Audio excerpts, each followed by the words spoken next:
Bhim army के state president Khalid Hussain का बयान। उनका कहना है कि कोरोना वायरस ट्रंप द्वारा भारत लाया गया था। स्वागत के समय देश विदेश के लोग इकट्ठा हुए थे। उसी दौरान कोरोना वायरस देश में दाखिल हुआ था।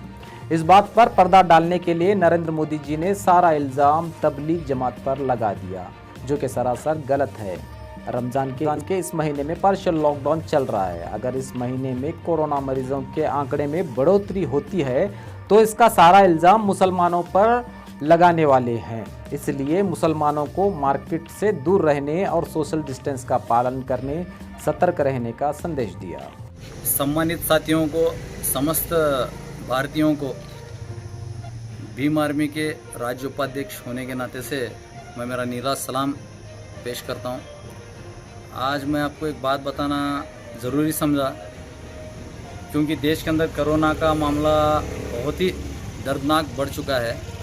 सभी देशवासी इससे लड़ रहे हैं, ख़ास करके हमारे पुलिस डिपार्टमेंट के अधिकारी और कॉरपोरेशन के अधिकारी और जितने भी डॉक्टर नर्स अपनी ज़िंदगी दांव पे लगाकर सभी लोगों को बचाने का काम कर रहे हैं। मैं उनको भीम आर्मी की ओर से बहुत बहुत दिल की गहराइयों से उनको धन्यवाद कहना चाहूँगा।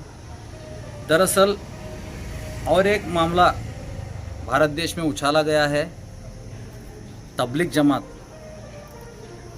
जमात के बारे में मैं खुलासा करना चाहूँगा। एक्चुअली ये एक तरह से मुझे लगता है राजनीति की गई है तबलीग जमात के ऊपर, क्योंकि जब डोनाल्ड ट्रंप गुजरात को आए हुए थे, नरेंद्र मोदी ने उन्हें बुलाया था गुजरात को, उस टाइम लाखों हज़ारों करोड़ों लोग वहाँ पे जमा हुए थे।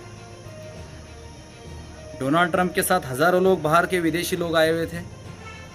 हो सकता है उनके अंदर भी कोई कोरोना पॉजिटिव पेशेंट्स भी हो सकते हैं।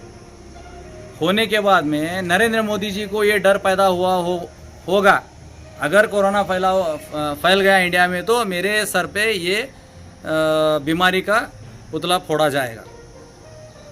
यही एक उनकी मंशा से मुझे लगता है कि अब ये अगर कोरोना फैल गया तो डायरेक्ट इल्ज़ाम मेरे ऊपर आएगा, तो किसी ना किसी को टारगेट बनाना ज़रूरी है। तो उन्होंने चुना तबलीग जमात को। तबलीग जमात के जितने भी लोग भारत को आए हैं विथ वीज़ा, गवर्नमेंट हमारे भारत सरकार ने उनको परमिशन दी हुई है। वो परमिशन के मुताबिक, उनका वीज़े के मुताबिक वो यहाँ पे रहते हैं। ऑलरेडी उन्होंने दिल्ली गवर्नमेंट को उसके बारे में बहुत सारी जानकारियाँ भी दी थी। इतने लोग यहाँ पर फंसे हुए हैं, हम उनके मुल्क को छोड़ने के लिए। फिर भी लापरवाही बरतते हुए पूरे देश में ये मीडिया के ज़रिए ऐसा माहौल पैदा किया कि ये पूरा इल्ज़ाम तबलीगी जमात के ऊपर और मुसलमान समाज के ऊपर थोपा जाए। ये इनकी एक पहली कंडीशन, ये एक इनकी पहली चाल थी। ठीक है। दूसरी बात, जितने भी जमातियों को कोरोना पेशेंट बोल के इन्होंने साबित किया है, मैक्सिमम सभी लोग नेगेटिव हो के वापस आए हुए हैं। उसके बाद ये सभी जमाती अपना प्लाज्मा डोनेट कर रहे हैं। प्लाज्मा डोनेट करना उतना आसान काम नहीं है, जैसा ब्लड निकालने जैसा आसान काम नहीं है। प्लाज्मा डोनेट करने के लिए जितनी तकलीफ होती है, जो इंसान प्लाज्मा डोनेट किया है उसको जाको पूछे, पता चलेगा कि कितनी तकलीफ होती है। अब ये लोग प्लाज्मा डोनेट कर रहे हैं तो इनका प्लाज्मा क्या सिर्फ मुसलमान को चढ़ाया जाएगा, हमारे हिंदू भाइयों को नहीं चढ़ाया जाएगा? और देश में इतनी बड़ी नफरत का माहौल इन्होंने पैदा किया है कि कोई सब्जी वाला मुसलमान सब्जी बेचने गया तो उसके पास सब्जी लेने से इनकार कर रहे हैं। इस तरह से देश के पूरे हालात इन्होंने ख़राब कर चुके हैं।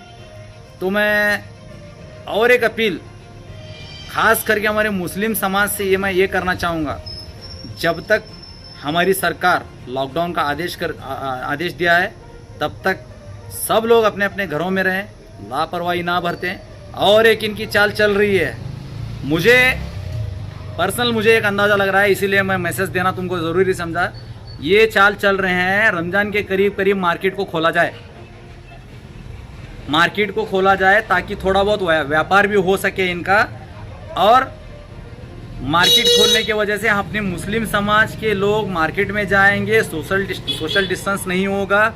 अगर कहीं से भी फिर कोरोना का पेशेंट वहाँ पे इन्वॉल्व हो गया उसके बाद में वो बीमारी फैल गई, तो फिर से ये मुसलमान समाज के ऊपर यही लोगों ने फैलाया है बोल के हमारे ऊपर आरोप लगाने वाले हैं 100%। मैं आपको एक छोटा भाई या बेटा समझ के एक मैं जिम्मेदार नागरिक होने की वजह से मैं आपको रिक्वेस्ट कर रहा हूँ, मेरे सभी मुसलमान मेरे माँ और बहनों को इस बार की ईद बगैर कपड़ों की कीजिए। नए कपड़ों की ईद करने पर ही ईद होती है बोल के कहीं पे लिखा नहीं है। हमको सरकार ने जितना बोला है आदेश दिया है, उससे भी ज़्यादा हम आदेश का पालन करके हम सच्चे नागरिक होने का सबूत देंगे। धन्यवाद। जय भीम, जय भीम आर्मी। आप सभी लोगों को आशा करता हूं कि आप सभी लोग मेरी बात को सीरियसली लेके बाज़ारों में जाके किसी तरह का व्यापार मत कीजिए, क्योंकि पिछले कुछ दिनों पहले ऐसी एक घटना हुई थी। आप समझ सकते हैं मेरा इशारा किधर है। धन्यवाद। आपका नाम? Khalid Hussain, state wise president Bhim army.